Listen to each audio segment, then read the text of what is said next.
नमस्ते, मैं चंद्रशेखर आप सभी को मैं अपने चैनल डिलीजेंट एकेडमी में स्वागत करता हूं। हम लोग यूपी पुलिस कांस्टेबल के लिए एक सीरीज़ स्टार्ट किए थे जिसमें हम लोग प्रत्येक दिन मैथ का 15 क्वेश्चन करते हैं। वो हमारा क्वेश्चन या तो प्रीवियस ईयर रहता है या प्रीवियस ईयर के ऊपर आधारित रहता है। चलिए आज उस सीरीज में हम लोग आगे की तरफ चलते हैं। इससे पहले अगर आप मेरे चैनल पर नए हो तो चैनल को सब्सक्राइब कर लें और बेल आइकन को प्रेस करना बिल्कुल ना भूलें ताकि आपको सबसे पहले लेटेस्ट नोटिफिकेशन मिलता रहे। चलिए अब हम लोग क्वेश्चन की तरफ चलते हैं। देखिए हमारा क्वेश्चन दिया हुआ है। हमारा क्वेश्चन दिया किसी चुनाव में दो उम्मीदवार है, 20% मतदाता वोट नहीं डालते हैं, 12.5% वोट अवैध घोषित होता है तथा जीतने वाले प्रत्याशी वैध मतों का 60% प्राप्त करता है तथा 5600 वोटों से जीतता है। पंजीकृत मतदाताओं की संख्या ज्ञात करें। हमें क्या निकालना है? पंजीकृत मतदाताओं की संख्या निकालना है। तो देखिए हमने मान लिया कि पंजीकृत मतदाताओं की संख्या जो है वो 100 है। हमने मान लिया कि पंजीकृत मतदाताओं की संख्या 100 है। तो हमें क्वेश्चन में दिया कि 20% लोग जो है मत नहीं डालते। हम 100 का 20% निकालेंगे, कितना हो जाएगा? 20। यानी 100 में से 20 लोग जो है वोट नहीं डाल रहे, यानी शेष कितना बच गया? 80।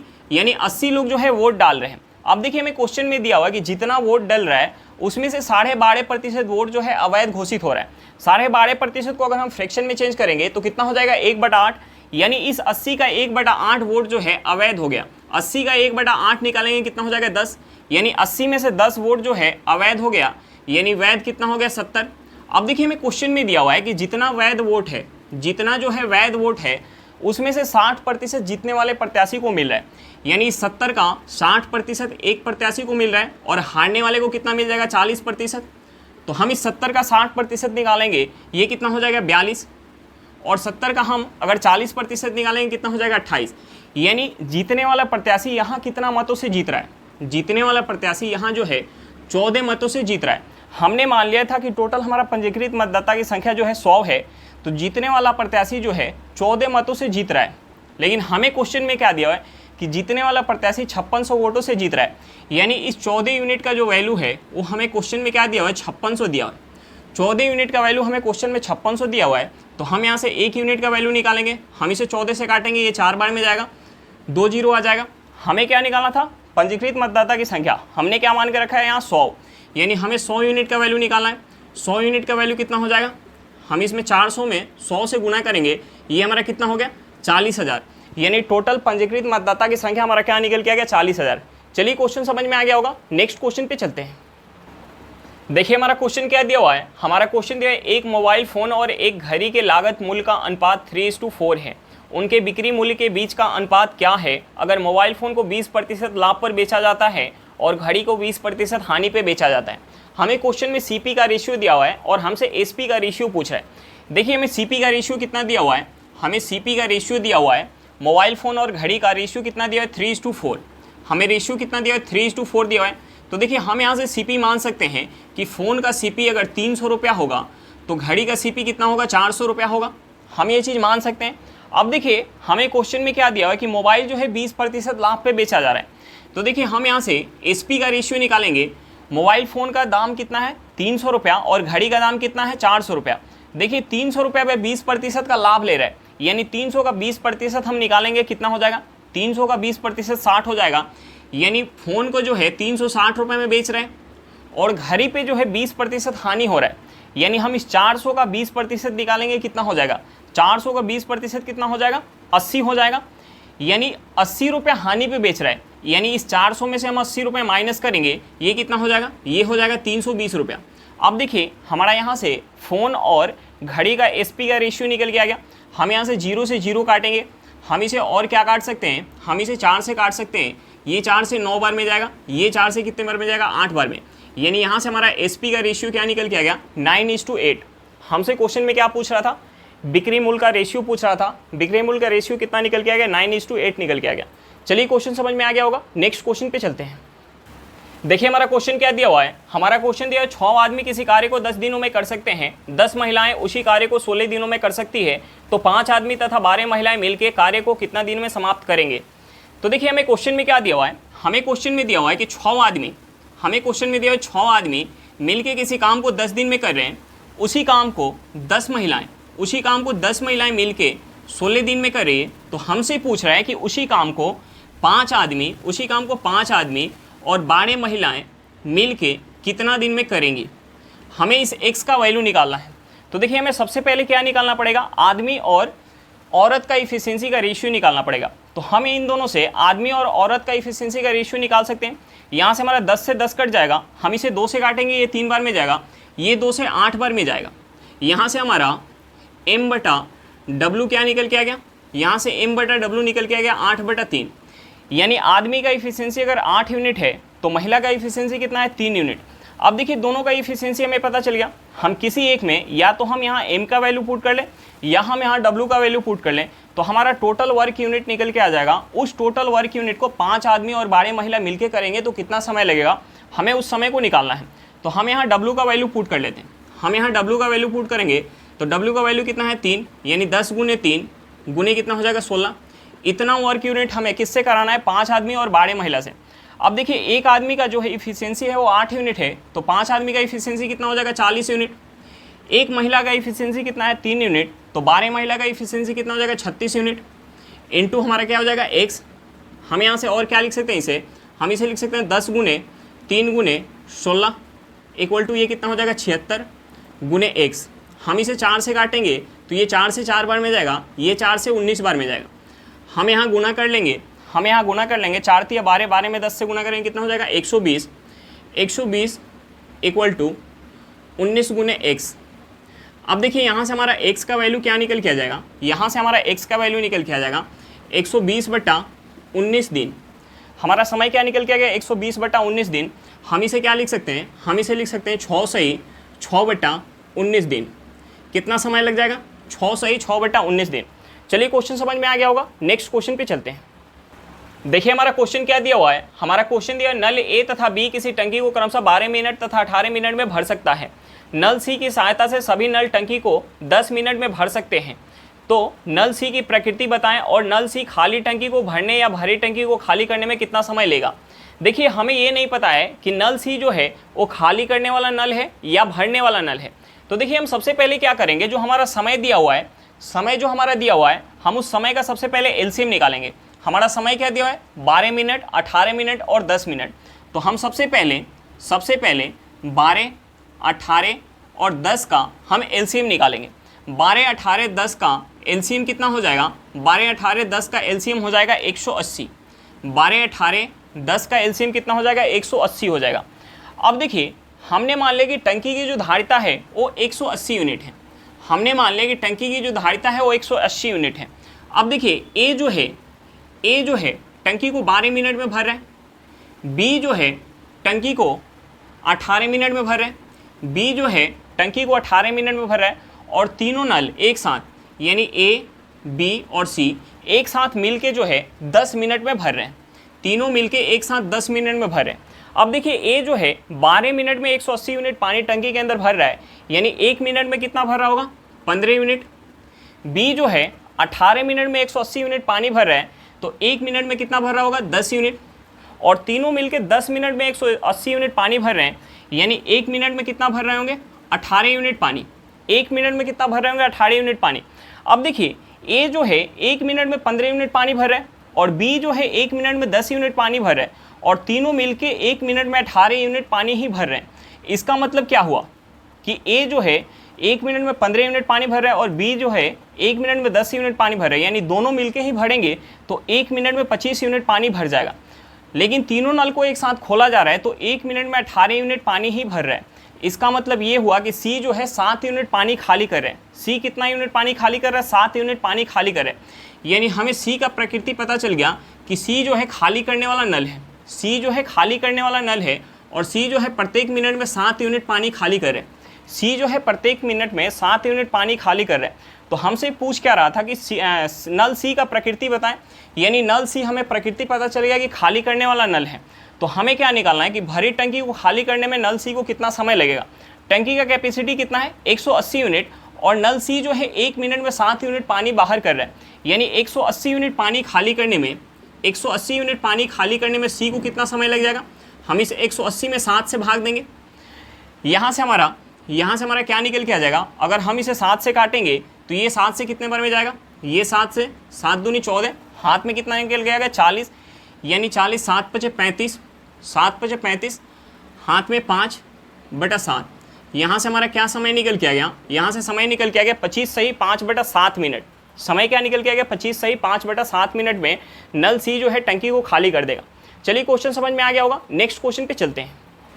देखिए हमारा क्वेश्चन क्या दिया हुआ है, हमारा क्वेश्चन दिया है यदि ब्याज की दर 5% वार्षिक से बढ़कर 7% वार्षिक हो जाती है तो किसी निश्चित राशि पर 8 वर्षों में लिया गया ब्याज 104 रुपये बढ़ जाता है, तो मिश्रधन ज्ञात करें। हमें क्या निकालना है, मिश्रधन निकालना है।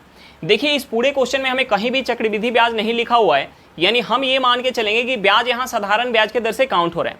अब देखिए साधारण ब्याज में प्रत्येक साल हमें ब्याज क्या मिलता है, बराबर मिलता है। यानी पहले साल अगर हमें 5% मिलेगा तो दूसरे साल भी हमें 5%, तीसरे साल भी हमें 5% ब्याज मिलेगा। देखिए हमें समय यहाँ कितना दिया हुआ है, 8 वर्ष का। अगर 5% के दर से अगर ब्याज मिल रहा है तो टोटल 8 वर्ष में कितना ब्याज मिल जाएगा, 8 वर्ष में टोटल जो है 40% का ब्याज मिल जाएगा। अब देखिए हमें क्वेश्चन में दिया हुआ है कि ब्याज दर जो है 5% से बढ़ के 7% हो जाए तो, यानी ब्याज अब 7% के दर से अगर काउंट होगा तो 8 वर्ष में कितना ब्याज मिल जाएगा टोटल। हम इस 7 में 8 से गुना करेंगे, कितना हो जाएगा 56%। पहले ब्याज मिल रहा था 40%, अब कितना मिलने लगा 56%, यानी कितना ज़्यादा मिल रहा है, 16% ज़्यादा मिल रहा है। कितना मिल रहा है, 16% ज़्यादा मिल रहा है। लेकिन हमें क्वेश्चन में क्या दिया कि ब्याज जो है 104 रुपये ज़्यादा मिल रहा है, यानी इस 16% का वैल्यू हमें क्वेश्चन में कितना दिया हुआ है, 104 रुपये दिया हुआ है। तो हम यहाँ से 2% का वैल्यू निकालेंगे, 2% का, यानी हम 16 में 8 से भाग देंगे तो हमारा कितना निकल के आएगा, 2 निकल के आएगा। तो हम 104 में अगर 8 से भाग देंगे तो हमारा कितना निकल के आ जाएगा, 13 रुपया। 2% का वैल्यू हमें पता चल गया 13 रुपया। हमें क्या निकालना था, मिश्रधन, यानी हमें जो है मूलधन और प्लस का क्या निकालना है, 40% ब्याज निकालना है। यानी हमें जो है 140% का वैल्यू निकालना है। राशि जो होगी अपने आप में क्या होगी 100%, और ब्याज कितना मिल रहा है 40%, यानी हमें 140% का वैल्यू निकालना है। हमें जो है 140% का वैल्यू निकालना है। 2% का वैल्यू हमें पता है 13 रुपया, यानी इस 2 में हम 70 से गुना करेंगे तो हमारा कितना निकल के आ जाएगा 140।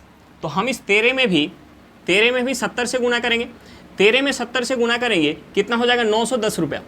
हमारा आंसर क्या निकल के आ गया 910 रुपया। चलिए क्वेश्चन समझ में आ गया होगा, नेक्स्ट क्वेश्चन पे चलते हैं। देखिए हमारा क्वेश्चन क्या दिया हुआ है, हमारा क्वेश्चन दिया है एक व्यक्ति 80,000 रुपया 1.5 वर्ष के लिए 4% वार्षिक चक्रवृद्धि ब्याज की दर से ऋण देता है। अवधि पूरी होने के बाद उसे कितना मिश्रधन प्राप्त होगा। हमें क्या निकालना है, अमाउंट निकालना है। देखिए हमें क्वेश्चन में क्या दिया हुआ है, हमें क्वेश्चन में प्रिंसिपल दिया हुआ है। हमें क्वेश्चन में प्रिंसिपल कितना दिया हुआ है, 80,000 रुपया। हमें क्वेश्चन में प्रिंसिपल 80,000 रुपया दिया हुआ है। हमें जो है टाइम कितना दिया हुआ है, हमें टाइम 1.5 वर्ष दिया हुआ है। टाइम कितना दिया हुआ है, 1.5 वर्ष। हमें रेट कितना दिया हुआ है, हमें रेट जो है 4% दिया हुआ है। हमें क्या निकालना है, हमें अमाउंट निकालना है। हमें अमाउंट निकालना है। तो देखिए हम सबसे पहले क्या निकालेंगे, हम सबसे पहले CI निकालेंगे, हम सबसे पहले चक्रवृद्धि ब्याज निकालेंगे। तो देखिए हमें समय यहाँ 1.5 वर्ष का दिया हुआ है, लेकिन हम यहाँ 2 वर्ष का CI निकालते हैं। हम यहाँ 2 वर्ष का अगर CI निकालेंगे, हम यहाँ 2 वर्ष का CI निकालेंगे, हमारा प्रिंसिपल कितना दिया हुआ है 80,000 रुपया, यानी 80,000 का अगर हम 4% ब्याज निकालेंगे तो कितना हो जाएगा, 80,000 का 4% ये कितना हो जाएगा 3200 रुपया। यानी पहले साल हमें प्रिंसिपल पे कितना ब्याज मिल जाएगा 3200 रुपया, दूसरे साल हमें प्रिंसिपल पे कितना ब्याज मिल जाएगा 3200 रुपया। हम यहाँ चक्रवृद्धि ब्याज काउंट कर रहे हैं तो देखिए दूसरे साल हमें प्रिंसिपल पर तो मिलेगा ही, प्लस का हमें क्या मिलेगा, जो पहले साल हमें ब्याज मिल चुका है उस ब्याज के ऊपर भी ब्याज मिलेगा। यानी इस 3200 का हम 4% निकालेंगे, ये कितना हो जाएगा 128 रुपया। अब देखिए हमने यहाँ जो है CI कितना वर्ष का निकाला, 2 वर्ष का, लेकिन हमें क्वेश्चन में समय कितना दिया हुआ है, 1.5 वर्ष का समय दिया हुआ है। यानी पहले साल हमें 3200 रुपये का तो ब्याज मिलेगा ही, लेकिन दूसरे साल हमने पूरे साल का ब्याज निकाला है तो 3200 रुपये प्लस का 128 रुपये ब्याज मिल रहा है। लेकिन हमें समय जो है आधे साल का दिया हुआ है, यानी ब्याज भी हमें आधा मिल जाएगा। यानी हमें दूसरे साल ब्याज मिल जाएगा कितना का 1600 रुपया, और इस 128 का आधा करेंगे ये कितना हो जाएगा 64 रुपया। यानी यहाँ टोटल हमारा CI कितना हो गया, यहाँ हमारा टोटल CI हो गया 3200 प्लस का 1600 प्लस का 64, यानी ये हमारा हो गया 4864 रुपया। टोटल CI कितना हो गया 4864 रुपया। हमें क्या निकालना था, अमाउंट, यानी हम प्रिंसिपल में जब CI ऐड करेंगे तो हमारा क्या निकल के आएगा अमाउंट, यानी इस 80,000 में ऐड करेंगे ये हो जाएगा 84,864 रुपया। हमारा अमाउंट कितना निकल के आएगा 84,864 रुपया। चलिए क्वेश्चन समझ में आ गया होगा, नेक्स्ट क्वेश्चन पे चलते हैं। देखिए हमारा क्वेश्चन क्या दिया हुआ है, हमारा क्वेश्चन दिया हुआ है एक गेंदबाज के प्रति मैच रनों का औसत 11.5 है। यदि अगली पारी में गेंदबाज ने 5 विकेट लिए और 40 रन दिए तो उसका औसत 0.5 रन से घट गया। उसके द्वारा लिए गए कुल विकेट ज्ञात करें। हमें क्या निकालना है, कुल विकेट की संख्या ज्ञात करना है। देखिए गेंदबाज का हम गेंदबाजी औसत कैसे निकालते हैं, गेंदबाज द्वारा दिए गए रन बटा लिए गए विकेट से हम भाग देते हैं तो हमारा गेंदबाजी औसत निकल के आता है। तो देखिए यहाँ अगली पारी का हम औसत निकाल सकते हैं, क्योंकि हमें अगली पारी में दिया हो कि 5 विकेट ले रहा है और 40 रन दे रहा है, यानी औसत कितना हो जाएगा 40/5। अगली पारी का औसत कितना हो जाएगा 8 हो जाएगा। अब देखिए हमें पहले जो है औसत कितना दिया हुआ है, पहले हमें औसत दिया हुआ है 11.5 और अगली पारी का हमारा औसत कितना निकल के आया 8। हमें क्वेश्चन में क्या दिया है कि अगली पारी में 5 विकेट लेके अगर 40 रन दे रहा है तो उसका औसत जो है 0.5 रन से घट जा रहा है, यानी उसका औसत कितना हो गया 11। हम यहाँ एलिगेशन लगाएंगे, तीनों जगह हमारा क्या है एवरेज है, तो हम यहाँ एलिगेशन लगाएंगे। तो देखिए हमारा जो नीचे रेशियो निकल के आएगा, रेशियो किसका निकल के आएगा, हम यहाँ गेंदबाज का गेंदबाजी औसत कैसे निकाल रहे हैं, गेंदबाज द्वारा दिए गए रन बटा लिए गए विकेट, यानी हमारा नीचे क्या है विकेट है, तो जो हमारा नीचे रेशियो निकल के आएगा विकेट का रेशियो निकल के आएगा। हम यहाँ 11 में से 8 माइनस करेंगे, ये कितना हो जाएगा 3 हो जाएगा। हम 11.5 में से 11 माइनस करेंगे, ये कितना हो जाएगा 0.5 हो जाएगा, 0.5 हो जाएगा। हम इसे अगर काटेंगे तो ये कितने बार में जाएगा, हम यहाँ से पॉइंट अगर हटाएंगे तो हमारा एक 0 आ जाएगा। हम इसे 5 से काटेंगे तो 5 से ये 6 बार में जाएगा, ये 5 से 1 बार में जाएगा, यानी हमारा औसत क्या निकल के आ गया 6:7। अब देखिए इस पारी में जब औसत उसका 8 है तो विकेट उसने कितना लिया था 5 विकेट, यानी इस 1 यूनिट का वैल्यू हमें क्वेश्चन में दिया हुआ है, 1 यूनिट का वैल्यू हमें क्वेश्चन में दिया हुआ 5 विकेट। हमें क्या निकालना था टोटल विकेट कितना है, यानी अगली पारी से पहले उसने 6 विकेट अगर लिया होगा तो अगली पारी में कितना विकेट ले रहा है 1 विकेट, यानी टोटल विकेट कितना ले रहा है 7 विकेट। अब देखिए हमें 1 यूनिट का वैल्यू पता है 5 विकेट, तो हम यहाँ से 7 यूनिट का वैल्यू निकाल सकते हैं। 7 यूनिट का वैल्यू कितना हो जाएगा 35 विकेट, यानी टोटल उसने कितना विकेट लिया होगा 35 विकेट लिया होगा। चलिए क्वेश्चन समझ में आ गया होगा, नेक्स्ट क्वेश्चन पे चलते हैं। देखिए हमारा क्वेश्चन क्या दिया हुआ है, हमारा क्वेश्चन दिया है दूध तथा पानी के 50 लीटर मिश्रण में दूध पानी का अनुपात 3:5 है, उसमें से कितना पानी निकाला जाए ताकि मिश्रण में दूध तथा पानी का अनुपात 5:3 हो जाए। देखिए हमें रेशियो दिया हुआ है, पहले जो है मिश्रण के अंदर दूध और पानी का रेशियो कितना है 3:5 है, जब हम उसमें से कुछ पानी निकाल ले रहे हैं तो हमारा रेशियो कितना हो जा रहा है 5:3 हो जा रहा है। पहले हमें दूध और पानी का रेशियो कितना दिया है, दूध और पानी का रेशियो दिया है 3:5। जब हम इसमें से कुछ पानी निकाल रहे हैं तो रेशियो हमारा कितना हो जा रहा है 5:3 हो जा रहा है। देखिए हमने क्या निकाला पानी, यानी दूध जितना पहले होगा उतना अब भी होगा, दूध का मात्रा जितना पहले होगा उतना ही अब भी होगा। हम इसमें से निकाल क्या रहे हैं, पानी निकाल रहे हैं। अब देखिए यहाँ दूध कितना है 3 यूनिट और यहाँ दूध कितना है 5 यूनिट, तो हम सबसे पहले दूध को बराबर करेंगे। बराबर करने के लिए हम ऊपर 5 से गुना करेंगे, नीचे 3 से गुना करेंगे। अगर हम इस साइड 5 से गुना करें तो हमें इस साइड भी 5 से गुना करना पड़ेगा, हम इस साइड अगर 3 से गुना करें तो हमें इस साइड भी 3 से गुना करना पड़ेगा। अब देखिए हमारा यहाँ से रेशियो क्या हो जाएगा, यहाँ से हमारा रेशियो हो जाएगा दूध और पानी का। पहले जो है 15 यूनिट अगर दूध था तो पानी कितना था 25 यूनिट। अब जो है 15 यूनिट दूध है लेकिन पानी कितना है 9 यूनिट, यानी पानी कितना निकल गया, पानी यहाँ से निकल गया 16 यूनिट।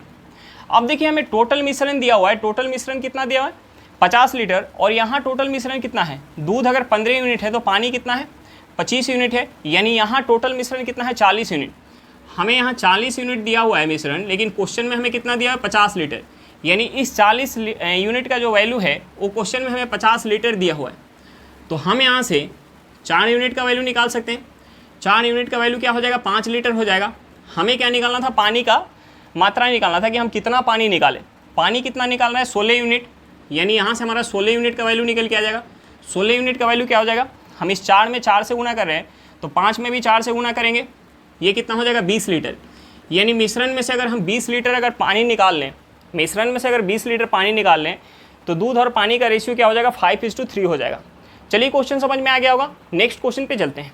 देखिए हमारा क्वेश्चन क्या दिया हुआ है, हमारा क्वेश्चन दिया हुआ है ए और बी क्रमशः 45,000 रुपये तथा 36,000 रुपये के साथ व्यवसाय की शुरुआत करते हैं। 7200 रुपये के कुल वार्षिक लाभ में प्रत्येक का हिस्सा ज्ञात करें। देखिए हमें क्वेश्चन में क्या दिया है कि वर्ष के अंत में जो है 7200 रुपये का लाभ हो रहा है, तो हमें ए और बी का लाभ में से अलग अलग हिस्सा निकालना है। एक वर्ष के अंत में कितना लाभ हो रहा है 7200 रुपये का, समय कितना दिया हुआ है 1 वर्ष का, और दोनों का हमें पूंजी दिया हुआ है और टोटल लाभ दिया हुआ है।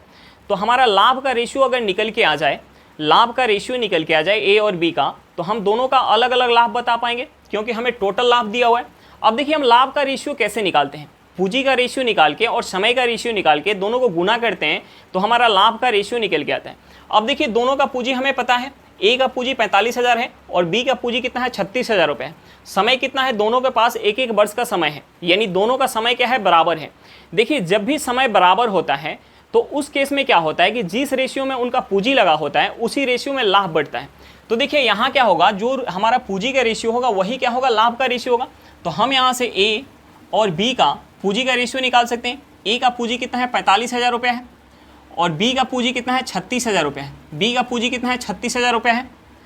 अब देखिए यहाँ से हमारा 3 जीरो से 3 जीरो कट जाएगा, हम इसे 9 से काटेंगे तो ये 9 से हमारा 5 बार में जाएगा, ये 9 से जाएगा 4 बार में, यानी टोटल लाभ में से ए को अगर 5 यूनिट मिल रहा है तो बी को कितना मिल रहा है, 4 यूनिट मिल रहा है। अब देखिए यहाँ से हमारा टोटल लाभ कितना हो जाएगा, 5 प्लस का 4 यानी 9 यूनिट, और हमें क्वेश्चन में टोटल लाभ दिया हुआ है 7200 रुपया, यानी इस 9 यूनिट का वैल्यू हमें क्वेश्चन में दिया हुआ है 7200 रुपया। 9 यूनिट का वैल्यू हमें क्वेश्चन में 7200 रुपया दिया हुआ है, तो 1 यूनिट का वैल्यू हम निकाल सकते हैं। 1 यूनिट का वैल्यू कितना हो जाएगा, 800 रुपया हो जाएगा। अब देखिए 1 यूनिट का वैल्यू हमें पता चल गया तो हम 5 यूनिट का वैल्यू बता पाएंगे। 5 यूनिट का वैल्यू कितना हो जाएगा, 4,000 रुपया हो जाएगा। 5 यूनिट का वैल्यू कितना हो जाएगा, 4,000 रुपया, और इस 4 यूनिट का वैल्यू कितना हो जाएगा, 3200 रुपया हो जाएगा। 4 यूनिट का वैल्यू कितना हो जाएगा, 3200 रुपया हो जाएगा। दोनों का अलग अलग हमारा लाभ में से हिस्सा निकल के आ गया कि टोटल लाभ में से ए को कितना मिल जाएगा 4,000 रुपया और बी को कितना मिल जाएगा 3200 रुपया। चलिए क्वेश्चन समझ में आ गया होगा, नेक्स्ट क्वेश्चन पे चलते हैं। देखिए हमारा क्वेश्चन क्या दिया हुआ है, हमारा क्वेश्चन दिया है दो संख्याओं के लघुत्तम समापवर्तक और महत्तम समापवर्तक का गुणनफल 540 है। यदि उनमें से एक संख्या 60 है तो दूसरी संख्या ज्ञात करें। हमें क्या निकालना है, दूसरी संख्या निकालना है। अब देखिए हमारा एक कंसेप्ट होता है, पहली संख्या गुने दूसरी संख्या, पहली संख्या गुने दूसरी संख्या इक्वल टू एलसीएम गुने एचसीएफ। अब देखिए हमें जो है यहाँ लघुत्तम समापवर्तक और महत्तम समापवर्तक का गुणनफल दिया हुआ है, यानी एलसीएम गुने एचसीएफ हमें कितना दिया हुआ, 540 दिया हुआ है, और हमें पहली संख्या दिया हुआ है, एक संख्या हमें दिया हुआ है 60, हमें दूसरी संख्या निकालना है। हमें जो है दूसरी संख्या निकालना है। अब देखिए हम इसे 60 से काटेंगे तो ये 60 से कितने बार में जाएगा, 9 बार में। 60 से कितने बार में जाएगा, 9 बार में, यानी दूसरी संख्या हमारी क्या निकल के आ गई, दूसरी संख्या 9 निकल के आ गई। हमारा आंसर क्या निकल के आ गया, 9 निकल के आ गया। चलिए क्वेश्चन समझ में आ गया होगा, नेक्स्ट क्वेश्चन पे चलते हैं। देखिए हमारा क्वेश्चन क्या दिया हुआ है, हमारा क्वेश्चन दिया हुआ है n एक संख्या है जिसे 37 से विभाजित किया जाता है तो शेषफल 25 बचता है। जब 3n को 37 से विभाजित किया जाता है तो शेषफल क्या बचेगा।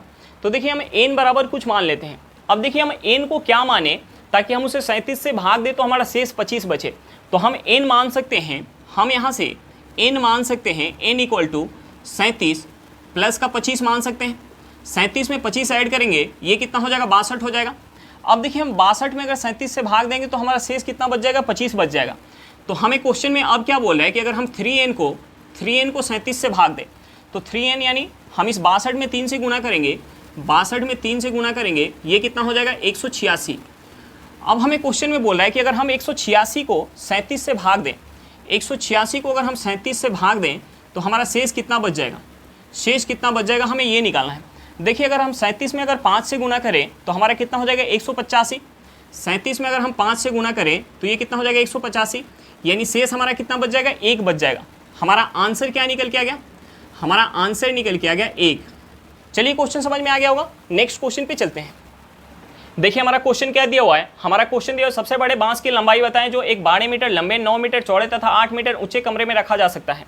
देखिए कमरे के अंदर सबसे लंबा बांस हम कौन सा रख सकते हैं, कमरे के विकर्ण की लंबाई के बराबर सबसे लंबा बांस हम रख सकते हैं। अब देखिए यहाँ कमरा जो हमारा दिया हुआ है, कमरा कैसा है, एक घनाभाकार है। घनाभ का हम विकर्ण कैसे निकालते हैं, घनाभ का विकर्ण का जो फॉर्मूला होता है √L² + B² + H², यानी कमरा का हमें लंबाई, चौड़ाई और ऊंचाई पता है तो हम कमरा का विकर्ण निकाल सकते हैं। कमरा का जो विकर्ण की लंबाई निकल के आएगा वही हमारा क्या होगा, सबसे लंबे बांस की लंबाई निकल के आएगा। देखिए कमरा कैसा है, एक घनाभ के आकार का है। घनाभ का विकर्ण हम कैसे निकालते हैं, L² + B² + H²। अब देखिए कमरे की हमें लंबाई कितना दिया हुआ है, 12 मीटर। 12 का स्क्वायर करेंगे ये कितना हो जाएगा, 144, प्लस का कमरे की हमें चौड़ाई कितना दिया हुआ है, 9 मीटर। 9 का स्क्वायर करेंगे कितना हो जाएगा, 81, प्लस का हमें कमरे का ऊंचाई कितना दिया हुआ है, 8 मीटर, यानी 8 का स्क्वायर करेंगे कितना हो जाएगा, 64। हम इसे ऐड करेंगे, हम इसे ऐड करेंगे, ये हमारा कितना हो जाएगा 4 + 1 5, 5 + 4 कितना हो गया 9। हम इसे ऐड करेंगे 8 6 14, 14 4 18 के 8, हाथ में 1, ये कितना हो गया 2। ये हमारा निकल के आ गया √289। ये हमारा किसका स्क्वायर होता है 17 का स्क्वायर, यानी हम इसे लिख सकते हैं 17 × 17, यानी रूट के अंदर 2 17 है तो 1 17 हमारा बाहर निकल के आ जाएगा, यानी सबसे लंबे बांस की लंबाई हमारा क्या निकल के आ गया 17 मीटर। हमारा आंसर क्या निकल के आ गया 17 मीटर। चलिए क्वेश्चन समझ में आ गया होगा, नेक्स्ट क्वेश्चन पे चलते हैं। देखिए हमारा क्वेश्चन क्या दिया हुआ है, हमारा क्वेश्चन दिया हुआ है एक ट्रेन किसी स्टेशन से 40 किलोमीटर पर घंटा की गति से चलती है। 2 घंटे बाद एक और ट्रेन उसी स्टेशन से उसी दिशा में एक निश्चित गति से छूटती है। यदि दूसरी ट्रेन पहली ट्रेन को 4 घंटा में पकड़ लेती है तो दूसरी ट्रेन की गति कितनी है। हमें क्या निकालना है, दूसरी ट्रेन की स्पीड निकालना है। देखिए हमें क्वेश्चन में दिया हुआ कि एक स्टेशन से ट्रेन, हमने मान लिया कि पहली ट्रेन को ए और दूसरी ट्रेन को बी। एक स्टेशन से ट्रेन ए चल रही है, एक स्टेशन से ट्रेन ए चल रही है, उसके 2 घंटा बाद ट्रेन बी चल रही है और उसे जो है 4 घंटा में पकड़ ले रही है। यानी ट्रेन ए जो है जो दूरी 4 घंटा प्लस का 2 घंटा में जो दूरी चल रही है उसे ट्रेन बी जो है 4 घंटा में चल रही है। दूरी क्या है, बराबर है। ट्रेन ए को जिस दूरी को चलने में 6 घंटा का समय लग रहा है उस दूरी को ट्रेन बी को चलने में कितना समय लग रहा है, 4 घंटा का समय लग रहा है। क्योंकि हमें क्वेश्चन में दिया हुआ कि पहली ट्रेन जो है चल रही है, उसके 2 घंटा बाद दूसरी ट्रेन चल रही है और दूसरी ट्रेन पहली ट्रेन को 4 घंटा में पकड़ लेती है। यानी जिस दूरी को पहली ट्रेन 6 घंटा में तय कर रही है उस दूरी को दूसरी ट्रेन जो है 4 घंटा में तय कर रही है। दूरी क्या है, दूरी बराबर है। डिस्टेंस सेम होता है तो एक हमारा कंसेप्ट होता है कि जो हमारा स्पीड का रेशियो होगा उसका अपोजिट क्या हो जाएगा, टाइम का रेशियो हो जाएगा। या हम बोल सकते हैं कि जो हमारा टाइम का रेशियो होगा उसका अपोजिट क्या हो जाएगा, स्पीड का रेशियो हो जाएगा। डिस्टेंस हमारा क्या है, सेम है। डिस्टेंस जो है डिस्टेंस क्या है, सेम है। डिस्टेंस सेम है तो हम यहाँ से अगर टाइम का रेशियो निकालेंगे तो उसका अपोजिट क्या हो जाएगा, स्पीड का रेशियो हो जाएगा। स्पीड का रेशियो हो जाएगा। अब देखिए ट्रेन ए को कितना समय लग रहा है, 6 घंटा का समय लग रहा है। तो ट्रेन बी को कितना समय लग रहा है, 4 घंटा का समय लग रहा है। यानी टाइम का रेशियो आ गया 6:4, तो स्पीड का रेशियो क्या हो जाएगा 4:6। अब देखिए हमें पहली ट्रेन का स्पीड दिया हुआ है, पहली ट्रेन का हमें स्पीड क्या दिया हुआ है 40 किलोमीटर पर घंटा। यानी इस 4 यूनिट का वैल्यू हमें दिया हुआ है 40 किलोमीटर पर घंटा। हमें क्या निकालना है, इस 6 यूनिट का वैल्यू। अब देखिए 4 में हम 10 से गुना करेंगे तो हमारा क्या निकल के आ जाएगा, यानी 4 यूनिट किसके बराबर है, 40 किलोमीटर पर घंटा के बराबर। तो 1 यूनिट निकल के आ जाएगा 10 किलोमीटर पर घंटा के बराबर। तो 6 यूनिट किसके बराबर हो जाएगा हमारा, 60 किलोमीटर पर घंटा। यानी दूसरी ट्रेन का स्पीड हमारा क्या निकल के आ गया, 60 किलोमीटर पर घंटा। चलिए क्वेश्चन समझ में आ गया होगा, नेक्स्ट क्वेश्चन पे चलते हैं।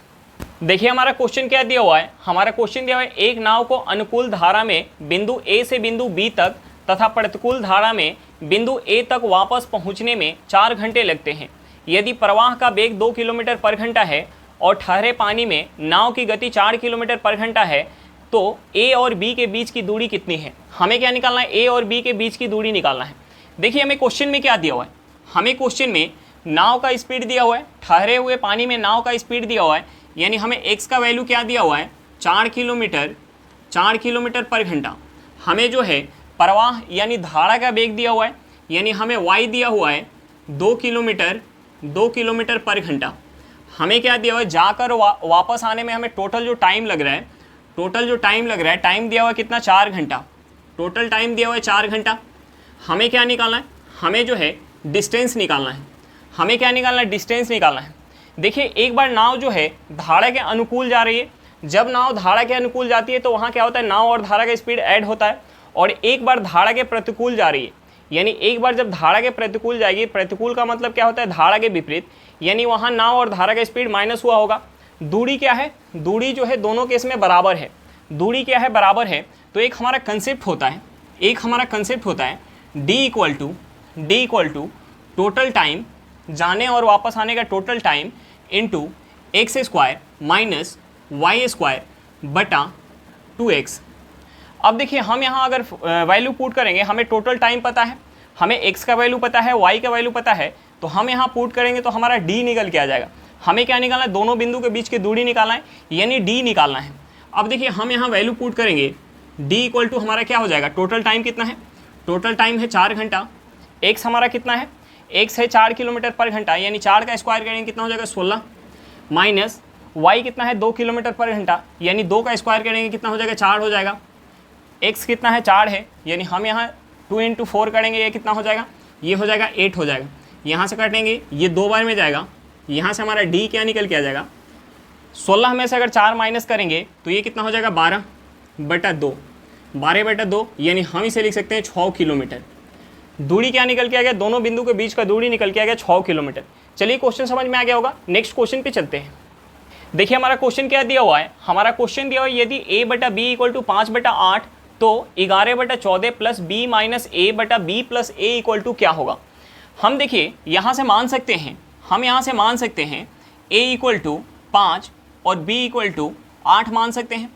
अब देखिए हम यहाँ a और b का वैल्यू पुट करेंगे, हमसे क्या पूछ रहा है 11/14 प्लस यहाँ क्या पूछ रहा है b माइनस a, यानी 8 माइनस 5 करेंगे, b प्लस a यानी 8 प्लस 5 हमसे ये पूछ रहा है।